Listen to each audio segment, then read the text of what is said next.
Boom, according to that I am live. Welcome, this is Tokyo Tonight. Hope that my sound is working. My sound is working indeed. Good to see that there are 6 people watching right now. I'm on time, probably caught people off guard. Sorry again, I set it up at the last minute. I had a quiet week. I had a busy week with work and other things. So my Twitter, if you're following, you might have noticed there was like nothing on it until like Friday when all of a sudden I tweeted too much. So yeah, probably killed the followers a bit on that. But yeah, I've got a few stories to talk about. Got things to share with you all. Hope you're all well. Great to see Sergeant Bilko 54321 boom with the countdown there. Thank you for that. Good evening to you and to everybody else watching. Thank you for whoever smashed that like button already. Remember, as always, for those rocking in, say hello. I love it when you say hello. I like to say hello to people who are in here. Even if you don't have anything to say, just say hello. It's nice. Second, if you like. If you haven't subscribed. These things, they do help the channel. They help the algorithm.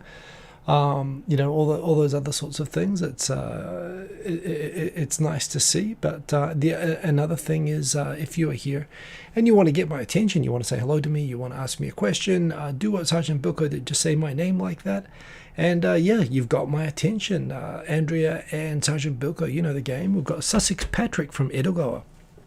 So I guess it's kind of Edogawa, Sussex Patrick. Good to see you from Edogawa. I think I mentioned before, I used to be in Nishikasa. I love Edogawa, a lovely part of Tokyo.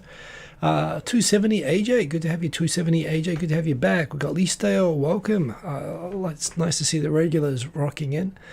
Do a preemptive thumbs up indeed, thank you very much. In anticipation of it being up to quality, hopefully. But yes, indeed, good to see you all. Yeah, there's not a lot. It's been kind of quiet. In terms of the COVID situation, it's bad in Hokkaido and Okinawa. It's kind of going down in Tokyo, but I do worry that the moment that we end the state of emergency, it's just going to like bounce back up again. So we'll see. We've got Jex Ashbolt here. Good, you're here for a short time. Partner is getting a vaccine. Well, that's definitely a priority. Congrats on the partner getting the vaccine. Some good news around that, by the way, which I'm going to be sharing for Japan residents anyway this week. Quint Rankid, you're late for the boom. I'll give you another boom. Boom. Welcome, Quint Rankid. Good to see you. Thank you for the by the way, thanks to those of you, including Quint Rankid, who joined us for the and Aaron is with us now in Tokyo 503. Everyone's rocking, and thanks to everyone who joined for the live premiere of the second butter meltdown. A huge thanks to Aaron for actually going and finding the original butter meltdown and all. I don't know if it was all, but yeah, I think she got all of the subsequent ones as well. I have no idea how she found them actually, but yeah, it's kind of funny even watching myself where I just am talking about a normal international trade related story and the struggle of little agricultural nations and the absurdity of the supply situation in Japan. And yeah, every time I can see myself getting more and more worked up. And the moment I throw out the word that that this is like Soviet Russia, the handbrake is released and I just start going crazy. And I did it multiple times. It was a lot of fun. It was particularly fun to watch it with people in the live chat. But huge thanks to Aaron for finding those and editing those and putting those together. Those are a treasure. So yeah, if you haven't seen those, check those out just for since it's a theme of the show. Jake's definitely well worth checking out. Yeah, because it's been a quiet week for me, I guess it hasn't been a huge news week. I don't have as many topics as usual. I'll tell you what, I'm going to try to race through it because you know what, whenever I think I don't have many topics, it ends up still going 10 minutes over time anyway. So I will race through. I would love, Tudom, happy Sunday indeed. Good to see you, Tudom. I would love to leave it so that, there's people have time to ask me questions or give me topics or whatever, or ideas and so on. So we'll see if I can, that's the goal for every show, but it's a particular goal for today. We've got Tai Nakamura. Tai Naka, good to see you. Ohio indeed, early in the morning for you, so I do appreciate you rocking in and saying hello as always. We've got 21 people viewing, 2 likes. We can probably do better on the likes, but I know I have to earn those, so I will do my best to do what I do. And yes, Andrea Mobwe, remembering me threatening to start my own dairy farm. Did I do that? Well, I mean, they had one job, right? One job, and they didn't even have to make milk. Technically, it was, completely managed by the government. But yes, we won't get into that. PB, greetings, all indeed, greetings to you, and greetings to everybody. Ohio, New Jersey, I think, is the next state in alphabetical order. And yeah, I'll tell you what, because of that and because of my aspiration to break my never getting through 2 topics before the top of the hour, I'm going to dive in. What do you reckon? Especially there are people I know who often have to leave early because it is late where they are or it is early where they are. Let's dive into the topics. Oh, now, hang on a sec. Now I've just realized. That was the one hiccup. It was in the wrong place. Boom! Japan Inc. comes together to accelerate vaccination workout. Well, this is an interest. Hey, Dan H., good to see you.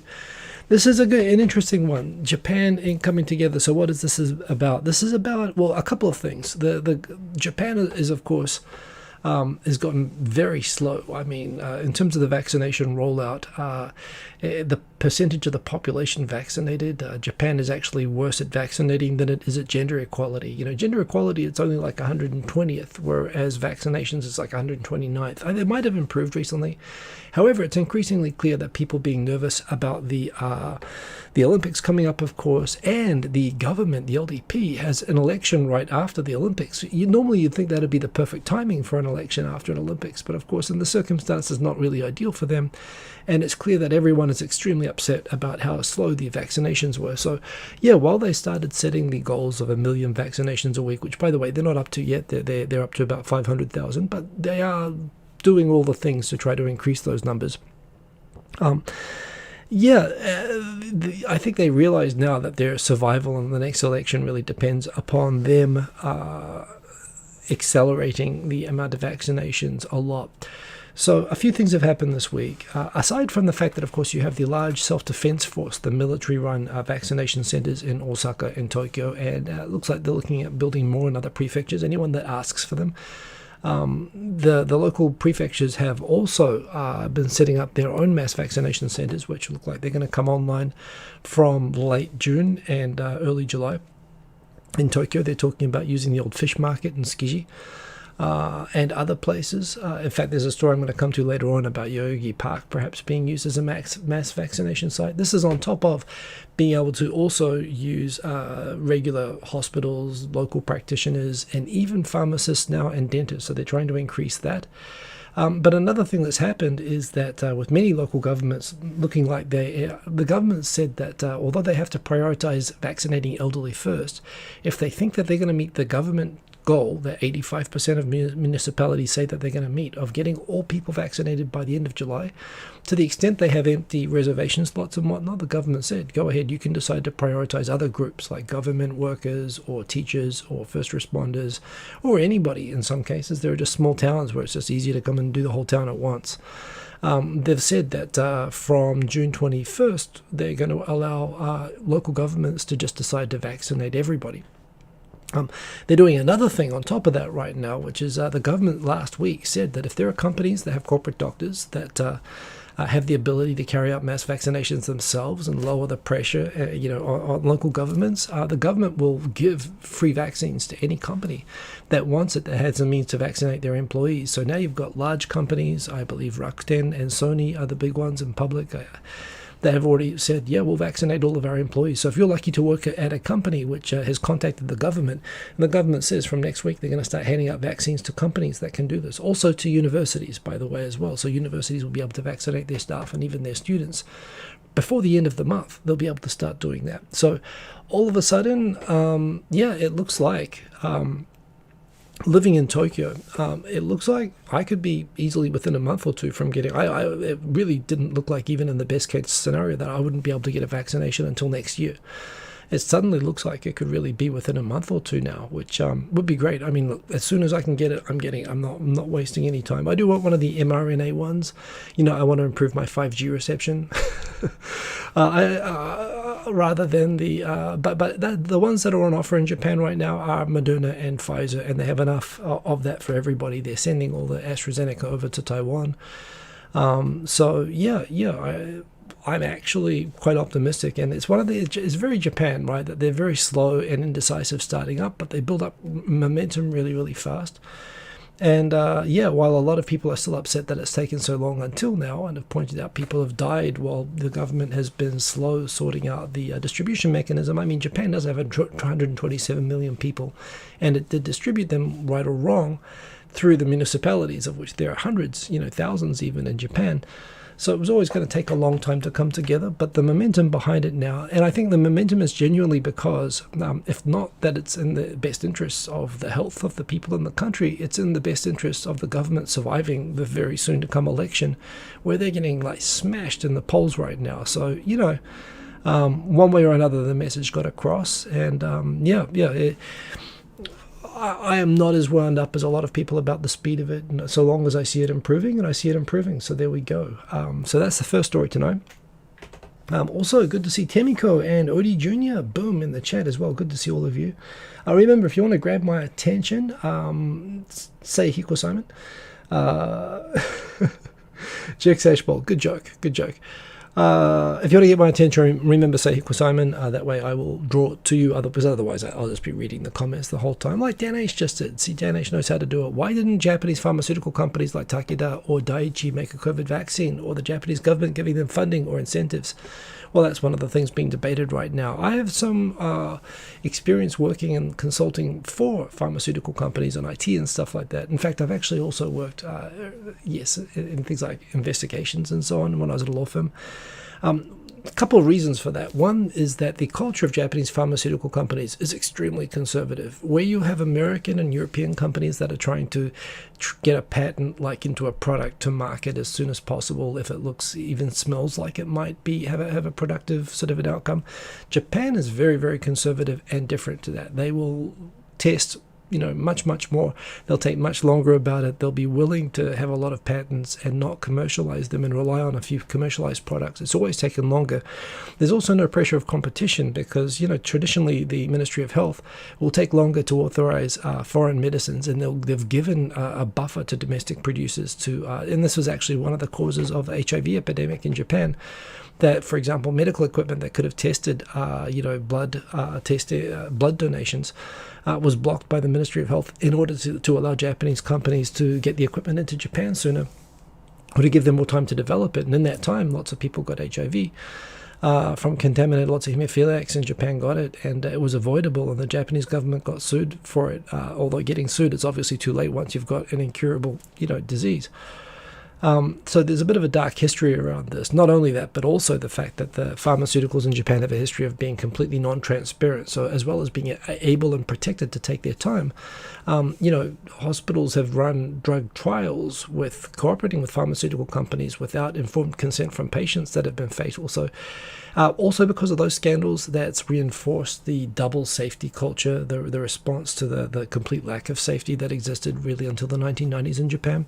Takeda, from what I understand, I think they have a tie-up with AstraZeneca, and the idea was that there was a plan that they would produce AstraZeneca within Japan. However, because of all the news coming out of Europe, which I still if it was the only choice, I wouldn't have a problem with it. But in terms of why they didn't develop it fast enough themselves, that's something that the government itself is also asking the question, and what they can do to make sure that Japan isn't so dependent in future on overseas vaccines. But clearly it's got a lot to do with speed. I think also when you read about how the mRNA vaccines in particular were developed and how they leveraged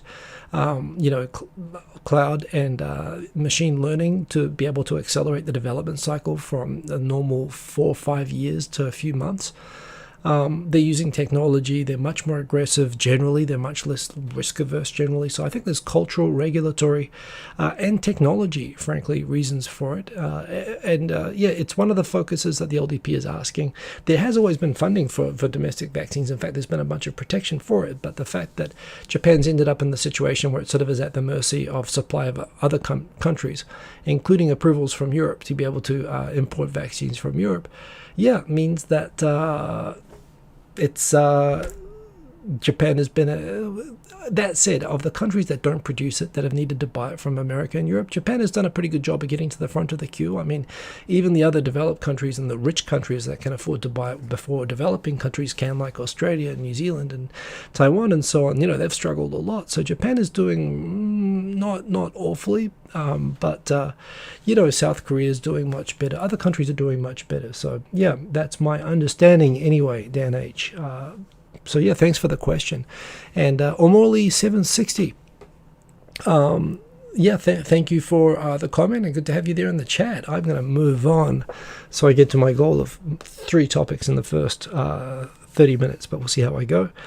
This is an interesting one. The Japan Fair Trade Commission, the antitrust regulator of Japan, has announced that they are going to be looking into government IT procurement to see if there are any vendor lock-in practices. Super interesting one given the timing. There is a lot going on at the moment with the JFTC looking at digital markets and new sort of new IT and the way that that's sold, which is still barely being used in Japan at the moment. But there seems to be concern that the foreign vendors could be preparing to move in and take over Japanese IT. The truth of Japanese IT, and I've worked in government IT in the past in Japan, is that absolutely Japan enterprise and government IT is locked into the big 4 vendors, Hitachi, NEC, Fujitsu, NTT, a handful of others, depending on IBM to some extent. And of course there are lots of consulting companies, and there is a competitive IT market here. But when you talk about the very, very biggest Japanese government systems, which are now out of date, and you ask the question, how is the Japanese government running on so many incompatible, out-of-date systems? It's an old story I've shared on here before, that back in the 70s or 80s, when a big government department would go and for example the pension system or the patent office or some place like that would want to get a mainframe built to run their system, they would go to one of the big IT companies that can build mainframes, Fujitsu, NEC, Hitachi, companies like that. They would build them a completely custom, Unix mainframe over like 20 years, and then the project manager of that would become hired as the IT head of IT in the government department or in the enterprise company, and as head of IT, they'll just send all the work back to the company. And because it's all custom, basically they are locked into using that vendor forever. And it's why in Japan, basically all IT isn't really managed in-house. It's all managed through these external vendors that basically control it through having a technology that only they understand, and that's completely custom. So there's a traditional problem exactly of this, and I'm kind of glad to see that this investigation is happening. It's a big feature of IT in Japan that there is absolutely technology lock-in from a very limited number of large IT vendors that at times stop Japanese companies from modernizing their IT systems even when they want to. That said, I'll be really curious to see what the government does here, whether they are genuinely actually trying to investigate the problem of lock-in of IT by these big companies that dominate IT in Japan, or they're looking to protect those dominant Japanese vendors from foreign competition that's happening with the digital transformation that the government is only now just starting to look at having happen. And of course, there are concerns within government that digital transformation could mean them getting locked in to companies that practice that, Microsoft, Oracle, companies like that use license terms that basically their business model is locking people in. And there are problems there to be policed as well, but the government isn't using those yet. So I don't know if they're targeting those companies or if they're actually genuinely trying to address problems that happen in Japan IT. It's something that interests me. If you work in IT, you have to work with those companies. Even if you work at a consulting company or whatever, you're often working either as a subcontractor to those big companies, or you're getting the project management role and you're outsourcing all the legwork to those companies because they have thousands of really good engineers actually, but they don't, no one has the capacity to do government scale jobs other than these few companies. So yeah, it's super interesting. I mean, I've worked in IT for most of my time in Japan, so I just found this super interesting, and I'm curious to see how the government investigation of this is going to go, and if it's just going to be something that actually harms competition and is going to be protecting people, the incumbents, or if it's genuinely going to investigate. I think the JFTC, actually, I haven't seen them act like a sort of protectionist. They seem pretty good. So it'll be interesting to see anyway. Shripit, good to see you here. The Sputnik vaccine wasn't bad. Russia isn't that far away from Japan. Indeed, I've heard good things about that vaccine. I mean, again, it shows that Russia, for all of its problems, which are more than a few, it still has a lot of very, very smart people, and they've been remarkable for that. So yes, maybe Japan needs to go hire those Russian vaccine makers. I mean, there are worse things. The story you've all been looking forward to. Tokyo Olympics has asked that, yes, they will be providing 150,000 condoms to, not to each athlete. Some people asked that on Twitter. No, but they are preparing to distribute 150,000 vaccines for the Olympics. However, that said, some people becoming increasingly uncomfortable with the idea that during a pandemic that they might be encouraging athletes to get busy with it while they are here in Japan, with all the restrictions on even shared rooms, isolation. They have to actually, they're only allowed to come a few days before their events. They have to leave the day after their events. And so they're saying, that in order to counter community concerns that they might be promoting the idea of close encounters by athletes with each other, they're saying that yes, we'll be handing out the condoms, but we don't want you to use them until you get home. Which, yeah, kind of reminds me of the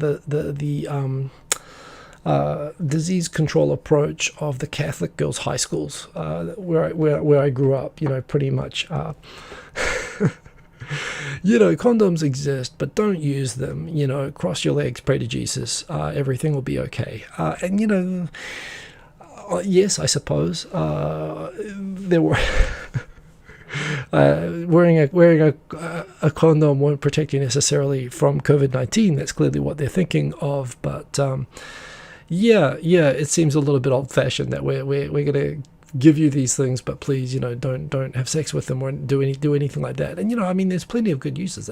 Balloons, they could be like water balloons, or there's all sorts of other uses for them, of course, suggesting that they might be souvenirs or whatnot. But again, it kind of reflects the weird place that Tokyo government has been in general, that they're kind of trying to uphold 19th century morality at the same time as, they're trying to run an international event where, has not occurred to them until now. So, yes, we're going to give you 150,000 condoms, but we really would prefer if you not use any of them, please. Not quite sure what to read into that. But, who knows? What are you gonna do? So that's with the condom story.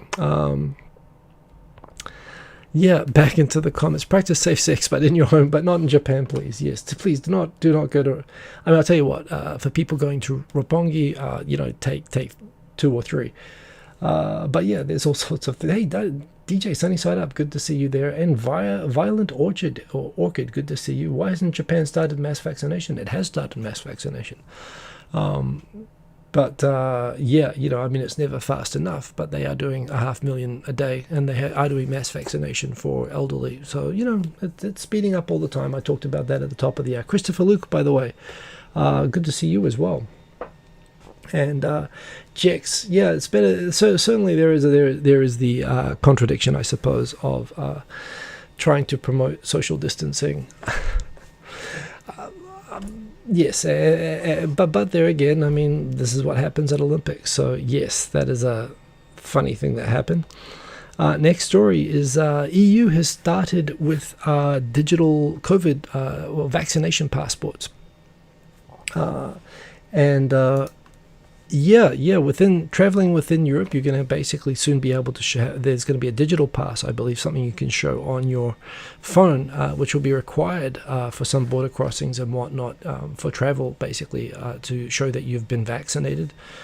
This is something I know that Japan Airlines and Japan, I think ANA as well have started looking into as well. I think it's going to be very easy to see in a few months that, you're going to, a lot of the releasing from lockdown in a lot of countries is going to be dependent on having kind of a digital proof that you've been vaccinated.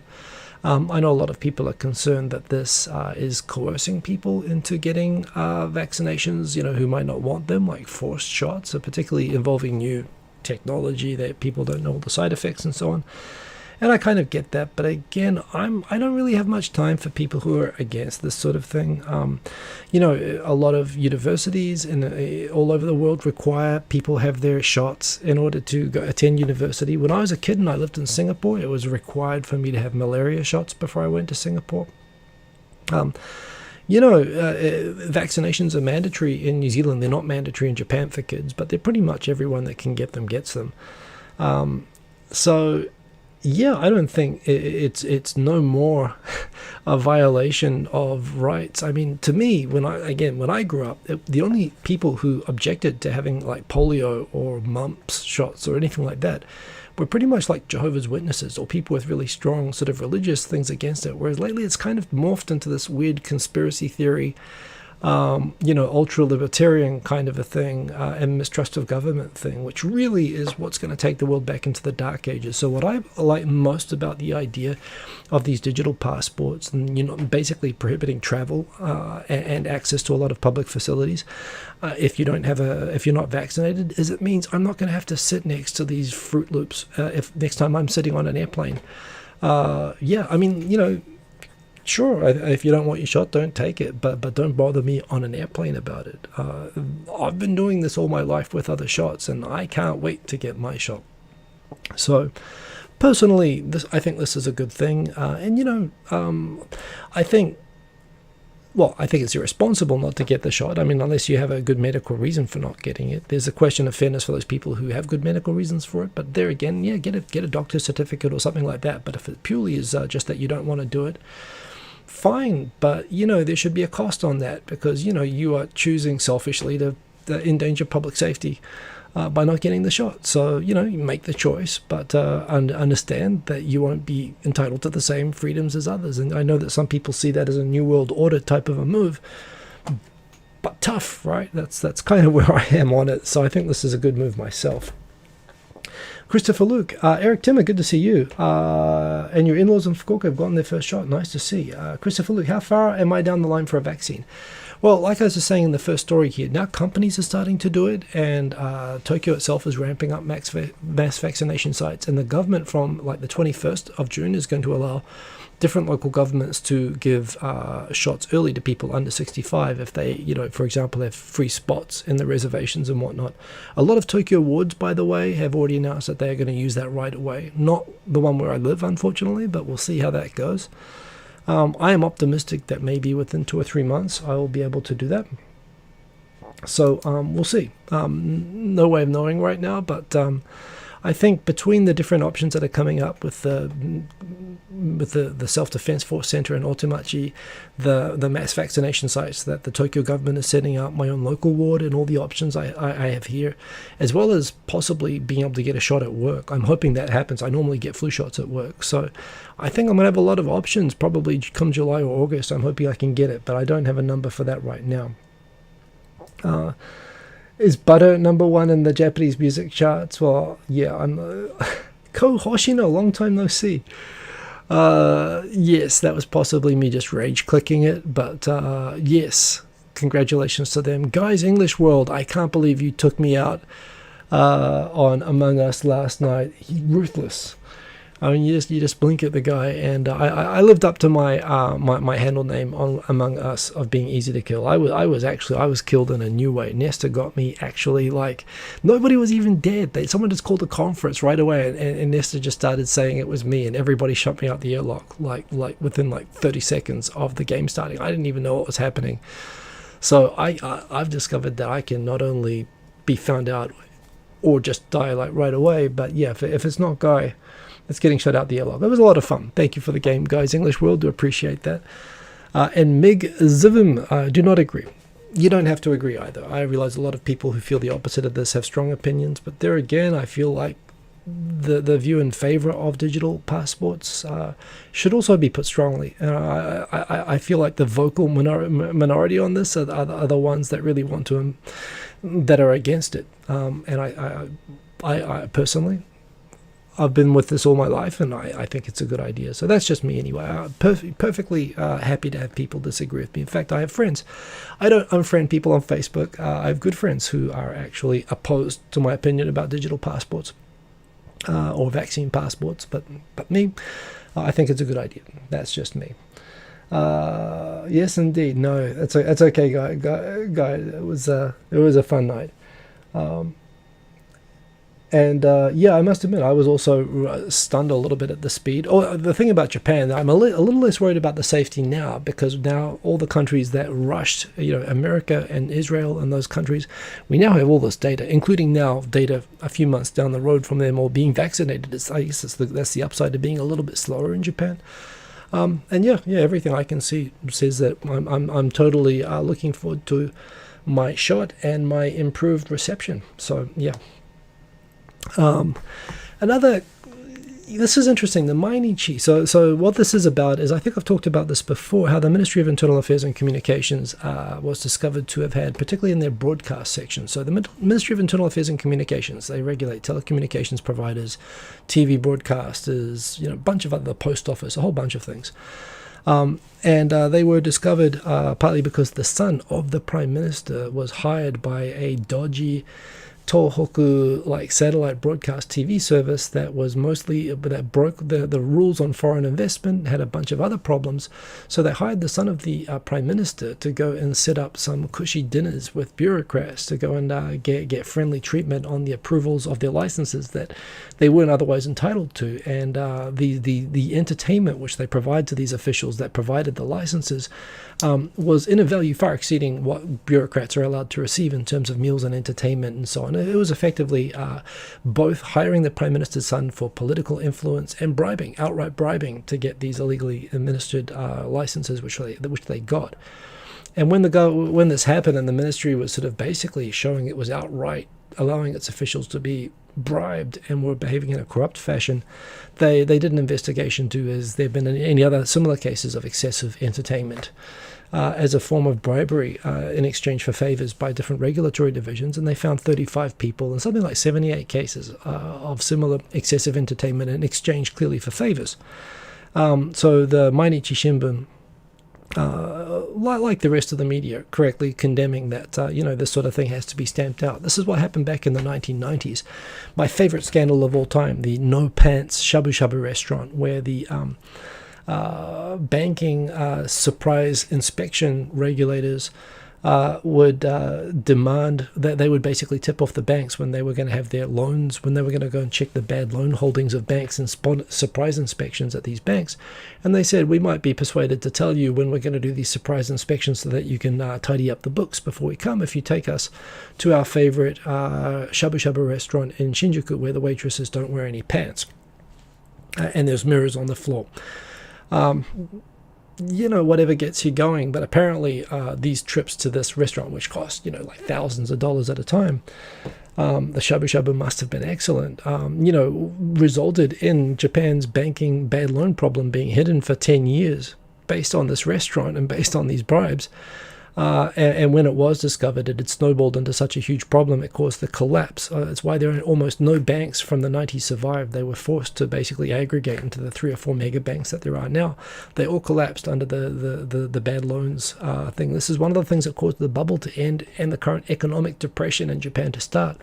It was from these government officials getting bribed with entertainment to at this no-pun shabu shabu restaurant, which helped the banks snowball these bad loans that brought down the financial system in Japan.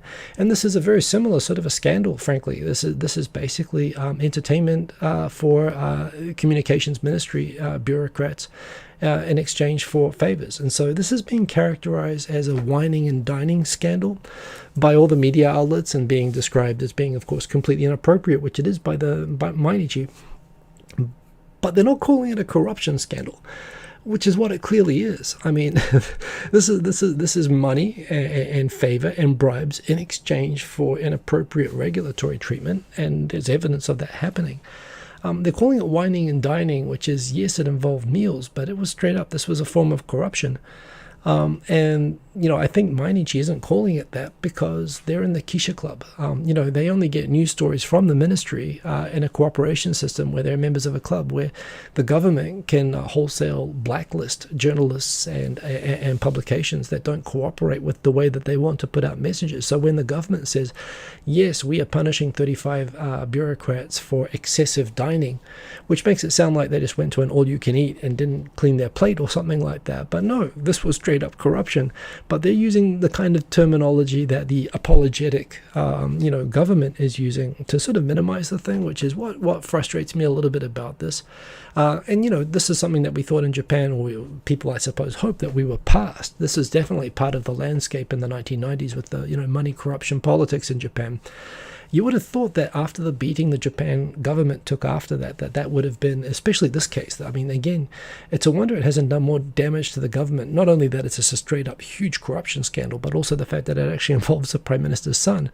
The government's relatively, well, I guess there's so many other things to beat up the government about with the COVID pandemic and the Olympics and everything else. It's not catching as much attention. But, the excessive dining characterization, I think, is letting them off a little bit lightly for what was done. So yeah, another interesting scandal that tells you a little bit about that, Japan isn't as changed as I thought it was. I thought this was something that really ended more or less around the time that I came to Japan, but it turns out not. But I appreciate it just because it lets me tell the story of the Nopan Shabu Shabu scandal again, which is my favorite scandal of all time, as you already may know. Going back up, we've got Dan H. Is there currently any backlash towards the LDP or Abe for focusing the government, the economy towards more tourism? No, not at all. Not that I'm aware of. Of course, it's been hit with the tourism stopping. With the pandemic breaking out, and of course, there's the nervousness where there have been tourists and so on. I think I've got a story in here about duty-free places, like basically reporting on tourists that have gone shopping as they are non-residents who have gone shopping in Ginza, where their passports show that they arrived in the country 3 days ago when they're supposed to self-isolate for 2 weeks after arriving. So people are like informing on tourists and whatnot right now. I mean, now is not a good time to be a tourist, but I think that the remarkable success of the tourism thing is seen roundly as a positive. I haven't seen anything negative about that. But yeah, interesting question there, Dan H. Next topic. I've said it before. I've said it 1,000 times. Setting aside what you or I or anyone might think about how the laws should be, where does wacky tobacco belong on the scale compared to it's not addictive like cigarettes, and it's doesn't cause extreme violent antisocial behavior like alcohol does. That said, I don't buy that it's not harmful at all, right? But at the same time, in terms of it as an antisocial thing, certainly I would put it below tobacco and alcohol for offensiveness. And I think it's silly. I'd be in favor of legalization wherever, but that's not where Japan is right now. And if you're in Japan, you've got to follow the rules here. And as much as cannabis oil, again, I've seen all the Facebook, New Age posts talking about what wonderful stuff it is, and I'm sure that it is. I mean, I've seen the anecdotes of people with arthritis and, people who use it in cooking and whatnot, and I'm sure it's got lots of positive sort of benefits. But fact remains, this is like trying to smuggle. This is like Walter White trying to bring a container of methylamine into Japan. This is you are going to get into a lot of trouble. This case here that a teacher was arrested for trying to smuggle apparently like a couple of liters of the stuff hidden in shampoo bottles. And the fact that the teacher in question is 43 years old and owns an English school in Ibaraki. There's a lot to break down here. I mean, this is something that I could imagine a 22-year-old who's just going through that phase that I went through, and every 22-year-old goes through, of just making a lot of incredibly stupid, poorly thought through life decisions. You're supposed to get your ass kicked all through your 20s making dumb mistakes like this, that, picking up the scars. The 43-year-old people are not wiser than other people. They just have PTSD and scars. That's what wisdom is. Wisdom is this knowledge that's built up over time. It's just trauma manifesting and no longer doing dumb shit that you do because you don't know any better when you're in your 20s. how someone could make it all the way to 43 years old and decide at that point to smuggle a couple of liters of cannabis oil into Japan. And again, if you need reminding, I've talked about this before. Aside from the fact no one gives a crap about what the law should be in Japan or what your ideas on legalization or anything else are. They care about the rules, and this will land you in two situations. One, you will be in jail on serious charges. And you'll have to go through that, and your trial, you could be in jail for like a year and a half before you even go to trial, and you'll get serious prison time on top of that for something like this. Like, this will be treated as a serious drug crime. On top of that, even the best case is that they'll deport you. But again, if you're a 43-year-old who owns a school in Ibaraki, that's basically being kicked out of the country. That's not a light punishment. It's not the same as a tourist being sent home. This is like destroying your whole life. And on top of that, while you're waiting for that, you'll be sent to immigration detention. And immigration detention in Japan is, by all accounts, a bit like the Stanford University prison experiment. It's basically it's not a normal prison with people.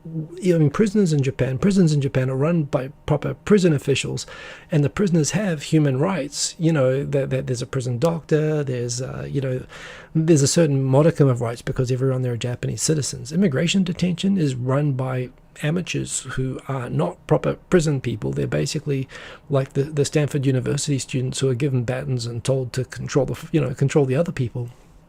People die in these things all the time. I've heard stories of people who have been held in immigration detention, and they are rightfully called the outer circles of hell. And that's your best case, is ending up in immigration detention for this sort of thing. So like I say, I'm all for, eventually fixing and improving these laws and making something like this as minor as the person doing it probably thought that it was. And I thought maybe they thought they'd get away with it or something like that.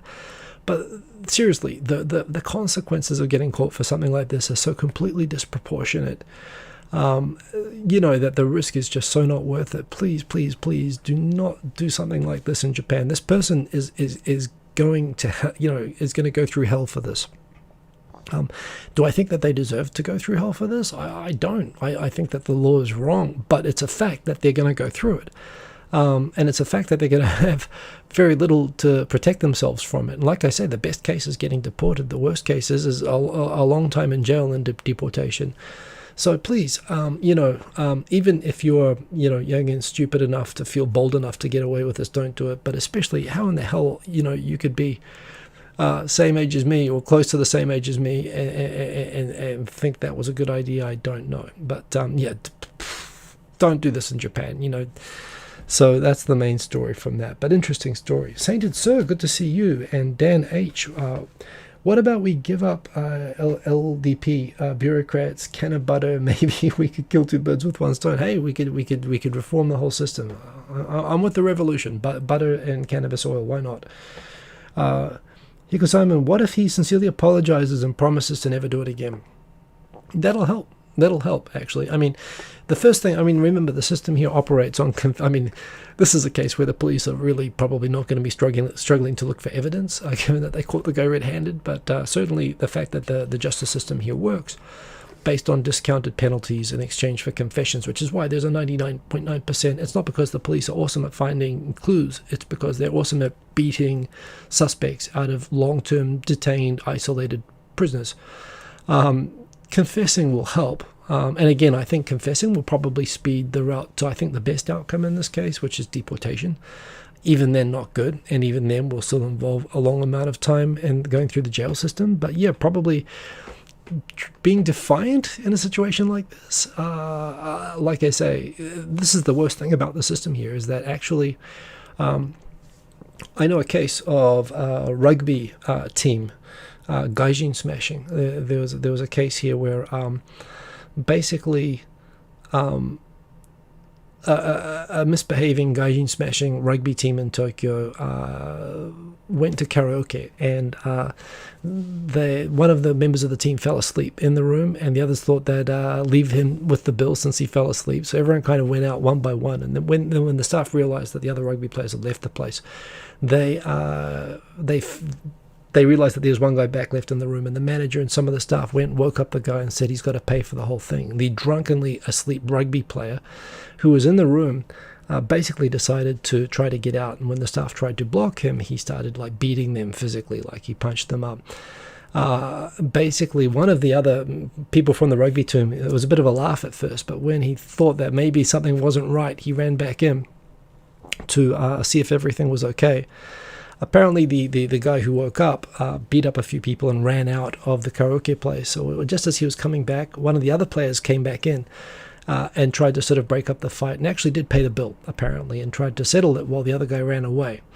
However, the police decided to arrest both the guy who punched and beat up the manager and ran away, as well as the guy who went back to sort everything out. The guy who woke up and beat everybody up and ran out was actually convicted, but the guy who actually sort of didn't actually take any money and did go back and sort it out, and didn't beat anybody up. It took 1.5 years for him to get to trial, and he was in jail that entire time. And because he was pleading innocent, they deliberately drew out the period of his detention, and it was one of those 0.1% cases where it went to trial and he was acquitted at trial. The other guy went to prison. But this is the thing. Even if you didn't do it, it's almost because you didn't do it, it'll actually make it worse. It's the horrible thing about it. It's why you don't want to get tangled with the police here in Japan. The worst thing you could ever be in, the only thing worse than being caught doing this is being mistaken for doing this and being caught. Because actually pleading your innocence is going to make it a lot tougher on yourself. And this is why there's no question that there are so many people in Japan who confess to things that they didn't do simply because they see that there's no way out. So this was a case, it was more than 10 years ago now that I'm aware of, where this guy went through absolute hell, had a lot of support, unlike the other person who beat everyone up. I mean, I can sort of sympathize with the other guy that he was sort of left there and it was a bit of a prank. But it was turned into armed robbery, and it was also exacerbated by the fact that if in Japan, if you do martial arts, or rugby counts as a martial art, any sort of violent sort of skill, if you're especially skilled, because what happens in Japan quite often is you'll have karate experts or judo experts that'll like kill people with a punch. Sometimes they'll get into a fight and they'll kill someone, and it's that'll be treated in that situation as if you assaulted someone with a deadly weapon. So when they found out that these people were rugby players, they actually treated them as aggravated assaults with deadly weapons, more or less, in terms of the fact that they weren't paying the karaoke bill and they assaulted people and they were rugby players. It all added up that this was like a murder robbery or attempted murder robbery. It was kind of the gravity with which they were both being treated.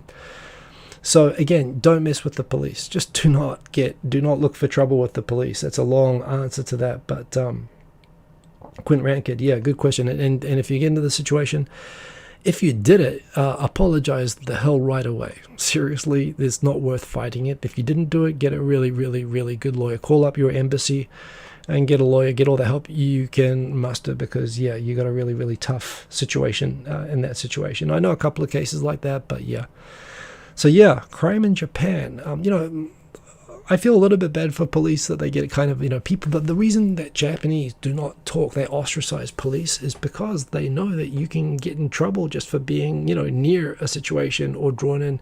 So people ostracize them, and I feel bad for the way that police are often ostracized by the society here, but it's because people know that you just don't want to get tangled up with anything to do with them. So yeah. Anyway, that is that story. Be careful. A lot of talk this week about Naomi Osaka's withdrawal from the French Open based on her refusal to do press conferences.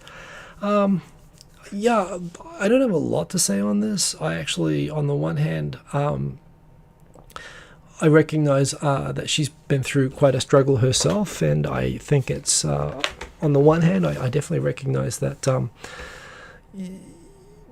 she's in this situation for being a good tennis player, and yet, this is something that she's revealed that she, actually really, really struggles with. I mean, at the same time, particularly with these pro sports and the amount of money that goes into them, the money that is wrapped up in tennis is from all the media sponsorships. Honestly, I don't know how interesting I find the press conferences. And I know it's something that, from people who, growing up, with my dad being in the army and hating the media, a lot of people who interact with the media a lot, I've seen a lot of commentary on this, where people sort of remind that when you're someone who's in the situation that she is, being interviewed by journalists who are looking for, something dramatic to make, who are looking for something other than a routine sort of news story. Thinking about sports that I like rugby, where everyone kind of treats the media like the enemy, and the enemy's sort of trying to find a slip up that they can use as a story. yeah, on the one, I think because when you watch the news and you're behind the camera, there is this funny thing when you watch the news, you're inherently the journalists are the ones giving you their eyes. And the only real protection against abuse of that ever really existed before was the kind of, honor agreement that used to exist that seems to have disappeared in recent years, that, the media would at least try to do its best to appear impartial. Whereas lately, with journalists being too expensive and, channels just filling up the dead air time with editorial talking heads and so on and looking for easy controversy, I can get how, it's hard to appreciate how people on the other side feel like, these are just attack sessions or whatever. But yeah, at the same time, that's kind of the nature of the sport. Unfortunately, if you want to be an expert tennis player, you sort of have to be, especially a champion, but doing press conferences is sort of part of what is involved in that. It's not something you have to worry about if you choose to be an amateur tennis player. But yeah, on the one hand, I wonder, is it necessary, even for the broadcasters? As someone who watches sport, do I need to see the press conferences? I mean, they're very seldom actually that interesting to watch. And if it really hurts the players that much, I mean, do I need them? No, but at the same time, it's the media that's made these such big events. And I suppose that's something that players getting into the sports need to appreciate. I hope that the whole thing does cause a bit of a reevaluation. I think it's a good thing that we're starting to think more about the actual health and safety of the players themselves. And not just in things like this. I mean, things like physical safety as well. The fact that a lot of sports are taking head injuries a lot more seriously and other things. And why not psychological health as well? I hope they can figure out a way to sort of navigate this. I don't think it should actually hurt the broadcasters a lot to sort of have this better managed or managed in a way that's more protective of the players. But yeah, I think she did the right thing for herself, and I applaud that. And I applaud her for raising the issue. But at the same time, I can sort of see the other perspective that some people have sort of tried to raise in a sensitive way, that it's also kind of part of your obligation. When you're going on these tours and you have to do these sort of, press events and so on, it's part of being a professional tennis player as well. So, yeah, it might result in some redefining of the role. I'm not a tennis fan or expert at all, although I've found following her story a real remarkable, it's been remarkable following her career. But yeah, I don't have a lot of thoughts on this other than I can sort of see it from both sides. I can say it's like being it's actually if you think that it's the media paying for it and setting this up as a form of entertainment, it's just like being a pop star or an idol. You have to do meet and greets, you have to do press conferences. The idea that, you should just be good at singing and not actually have to meet, the fans or something like that as a singer, it's actually similar to that. Is that how it should be? Can it be done better? I think it's worth looking at that sort of thing, but I can see it from both sides. I can see that, it's kind of a package of what you have to do. But that said, if that is what you have to do and she can't do it, I think she did the right thing withdrawing, especially, give under all the pressure and expectation, as much as I'd love to see her play. So, yeah, it was an interesting, I don't know what other people think about this, but I find that an interesting story. Yes, as Aaron said, remember, if you like, please like. I do appreciate it. How many we got in there at the moment? 22 likes, so not doing too bad, but 41 concurrent viewers. Yeah, guys, English will. Well, if you were a rugby player 20 years ago, I think police might use that against you. If you got caught in an assault case, including you just pushed someone, and they said that you assaulted, and they'll ask you, the police will say, they'll strike up a casual conversation and say, hey, so you do any sports? And if you say, oh yeah, I'm a rugby player, yeah, you could be up for assault with a deadly weapon, literally. They're looking for, they'll try to discreetly find out if you're into Aikido or karate or something like that. What are your hobbies? Be real careful, which is, again, why you just try to avoid the police here. Travis Moore, good to see you, by the way. Sorry I didn't get to say hello to you earlier. And Sainted Sue, a little late, but no problem. Yeah, let's go through a bit more. We've got in Yoyogi Park. So I was making fun of Yoyogi Park, how they were going to set up a mass viewing site where, so right now you can't meet people in groups of more than 5 people in Yoyogi Park. And they've walled off all the areas where people normally have drinking parties and hanami parties, so you can't do that. But at the same time, they were still proceeding to prepare a site for 35,000 people to be able to watch a big stage of the Olympics. And a lot of people thought the same thing that I pointed out, that it's a bit weird to say that groups of 5 people, or you can't meet in groups of more than 5 people unless it's 35,000 people to watch the Olympics. Other people like Rochelle Kopp were particularly put out that in order to prepare this viewing stage, that they were actually trimming the branches on trees, albeit 35 trees out of 20,000, but they were trimming trees in order to clear this area to allow 35,000 people to see screens. It sounds like the government has decided that, that's clearly foolish, the idea that they were preparing a mass cluster event. And instead of that, they are actually thinking, the Tokyo government is now thinking of using the very same area that was being proposed as a 35,000 viewing area to instead be a mass vaccination site for Tokyo prefectural residents. So actually the best turnaround for the whole thing. I facetiously did ask if they're going to glue the branches back on the trees now. I mean, pruning happens to trees all the time. So long as they're not killing the trees, that part of it I'm okay with. But in any case, it sounds like, yes, some measure of sanity has prevailed and the public viewing is cancelled. And yes, they may in fact be using it actually as a large outdoor vaccination centre in a great location. So I think that's actually a good move. Probably not where I'll go for that, but yes. The fertility rate in Japan has continued to collapse, now down to 1.34. It's funny, some people are talking about they're anticipating maybe a baby boom after COVID is over. Who knows? But I've heard of people talking about like the post-prohibition, the roaring 20s. We might have a repeat of the roaring 20s in this century. I'm not sure that's exactly how it'll go, but in the end of the day, I think the other thing is that alcohol and partying and hooking up does not directly connect to birth rates anymore. People can control things enough that people generally, there are fewer unexpected births anymore in Japan. So from that perspective as well, I can't see the fertility rate, of course, changing at all. But yes, that is continuing to collapse. So I should have mentioned this earlier. The government right now is surveying for bureaucrats. The percentage, the government set a target of 70% remote working during COVID and during the states of emergency. So you remember how I mentioned earlier about how the bank inspectors were taken to the Noppan Shabu Shabu restaurants to tell the banks when the surprise bad debt inspections were coming so that they could prepare the books so that they would pass.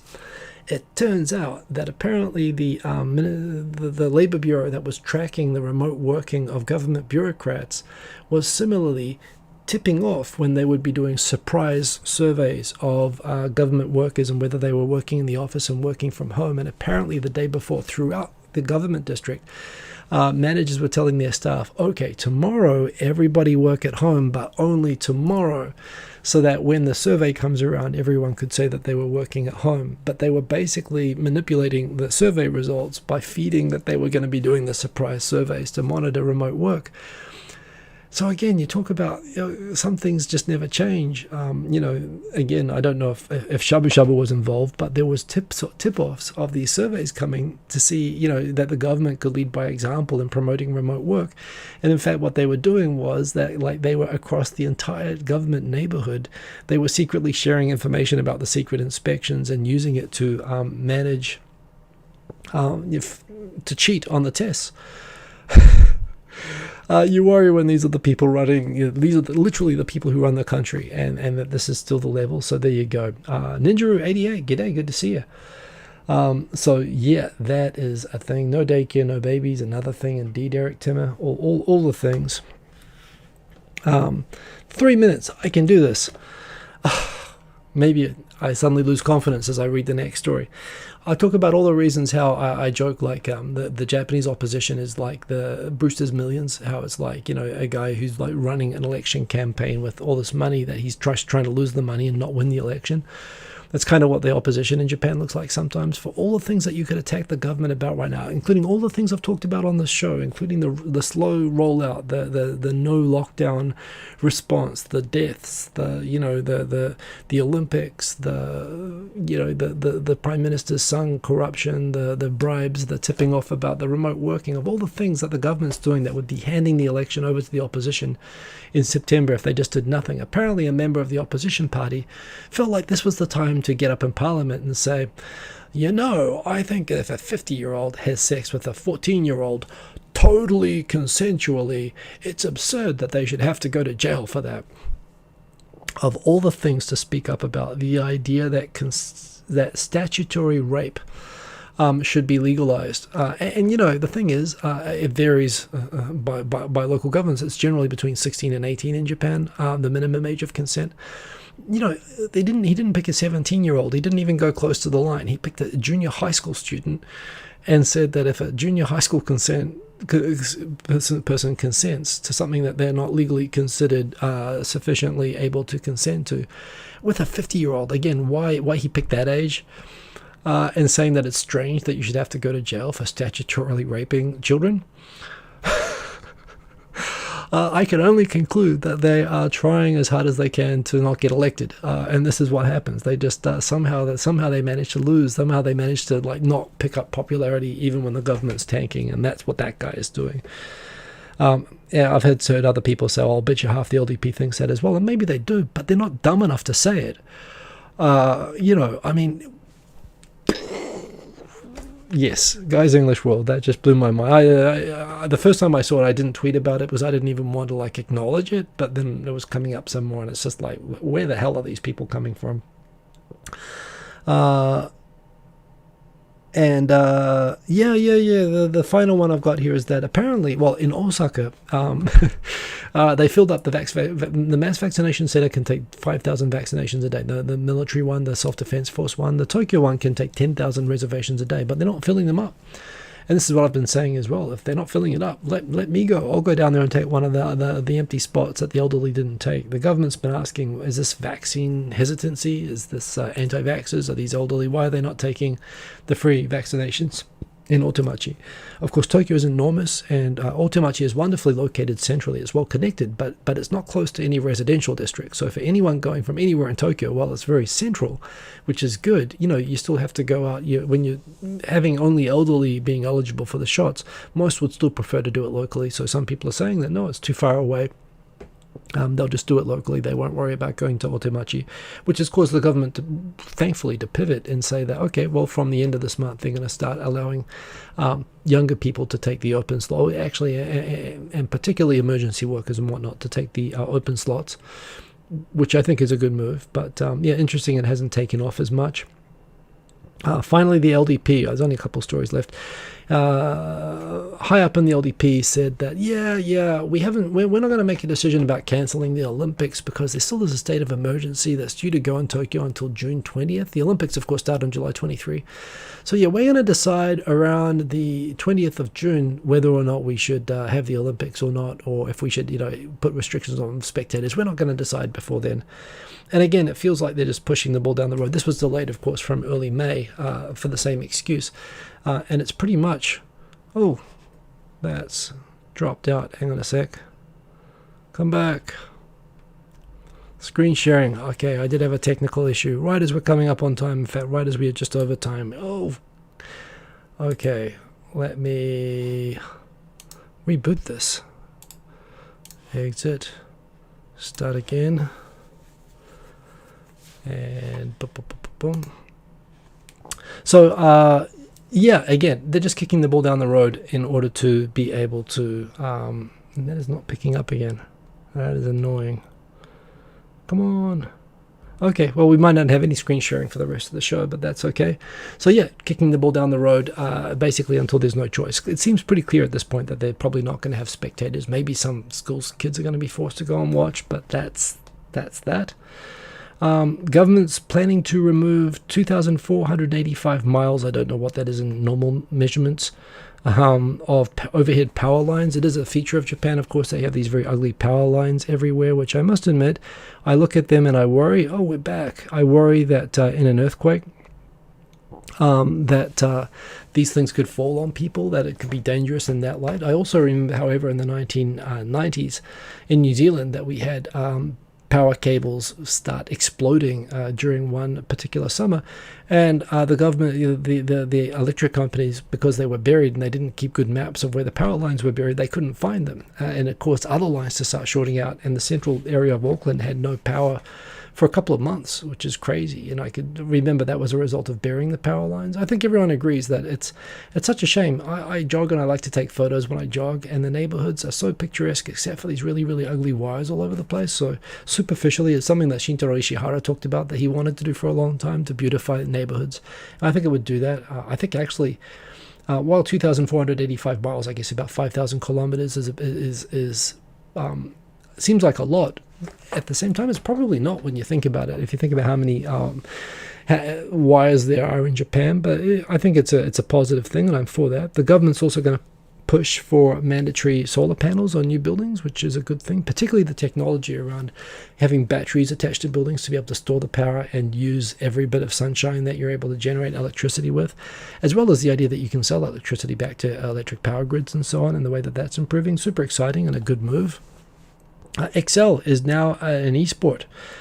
Can't believe they didn't start this in Japan. Apparently they're only going to use it for financial modeling, not writing Word documents like they do in Japan, like I was forced to learn. I do think that if Excel is now an esport, the Japanese Olympic Committee is going to be demanding that it be included in the Japan Games, because they're going to get the gold at it. NASA is going to be sending 2 missions soon to Venus. This actually excites me as much as the Mars missions right now. The thing about Venus, one, we don't know anything about it, right? It's the closest planet to us. It's the same size as Earth. It's right there. It's much, much closer than Mars. And yet we don't know anything about the surface. There could be life there. We can't land there or walk around very easily, but you could do it. But what excites me the most is that actually, in some ways, it might be more friendly to humans than Mars. Mars, there's like no atmosphere. There's no magnetosphere. There's no protection from cosmic radiation, whatever. You got a lot of struggles on Mars, but you can walk around on the surface. It's true. Venus, there's a lot of talk lately that you could actually, if you were able to set up buoyant platforms that could basically sit like sort of large floating sort of ships on top of the stratosphere, the upper atmosphere, which is super thick in Venus. Apparently, a couple of thousand meters, you would actually have the same atmospheric pressure as Earth and the same gravity, and you could actually also at that altitude, you'd have temperatures of like between 20 and 30 degrees. So basically, you still would have the problem of the sulfuric acid atmosphere. You'd need a suit that could not melt and cause you to dissolve. But if you could fix that, you could actually walk around. You wouldn't even need a pressurized suit, and you wouldn't need cooling or heating in the suit, most likely. You could just walk around like you would walk around on Earth, just in a full body protected suit. And you could totally just float around in the clouds and survey the planet. So to me, Venus is actually super, super exciting, and it's really easy to get to. And the fact that we have these missions going over there, and we don't know anything about the surface of the thing. We didn't even know until a year ago how long a day actually was on Venus, because the clouds were so thick we couldn't measure it properly. So to me, that's just really, really cool, and I'm excited about that.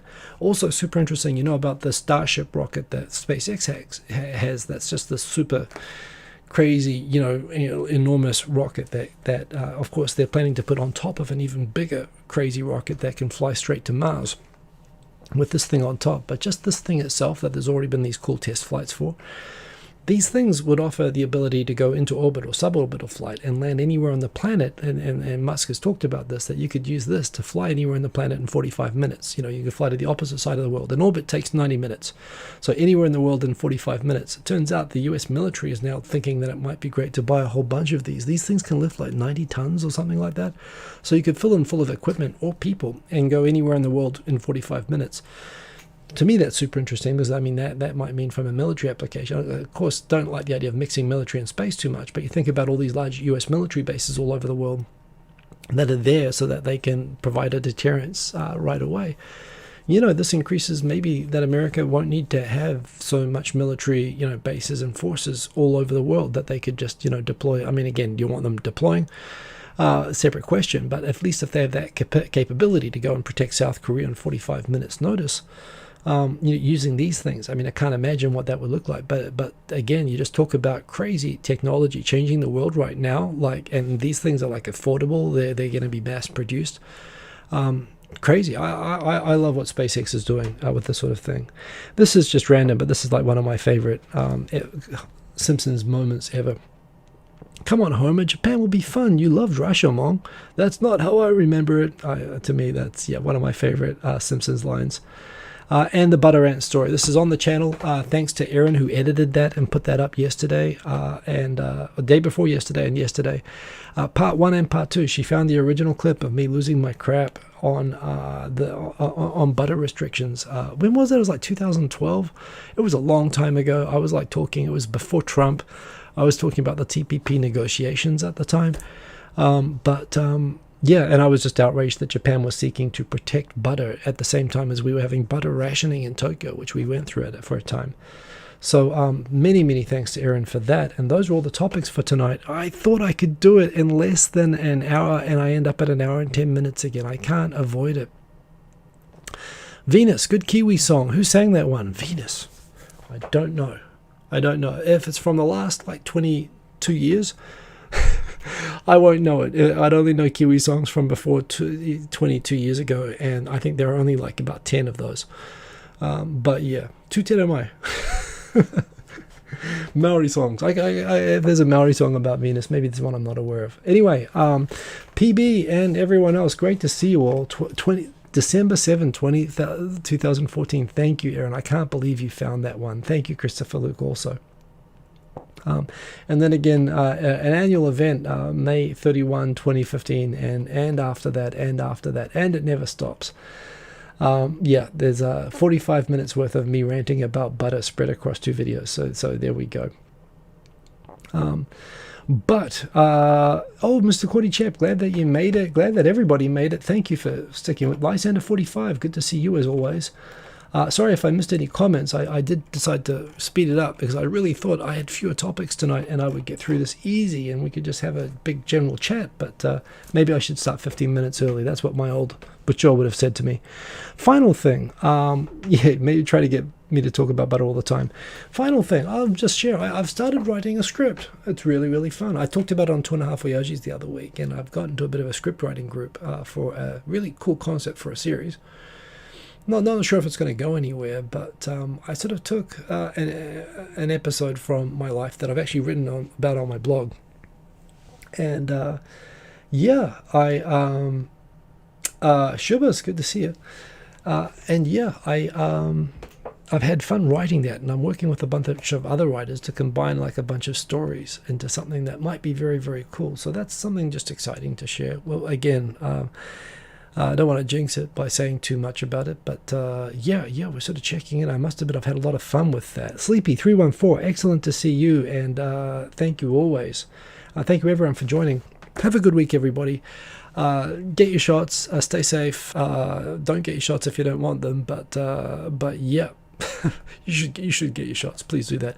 But definitely stay safe. It is we're heading into rainy season here in Tokyo.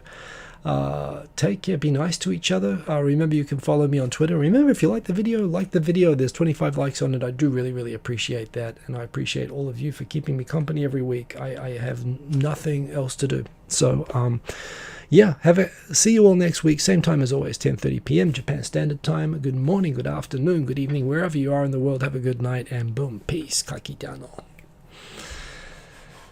See you later. You have to click on end stream. I wish I could just end it by saying see you later, but then I have to awkwardly turn it off. Awkward. Theme of the show. Here we go. See you later.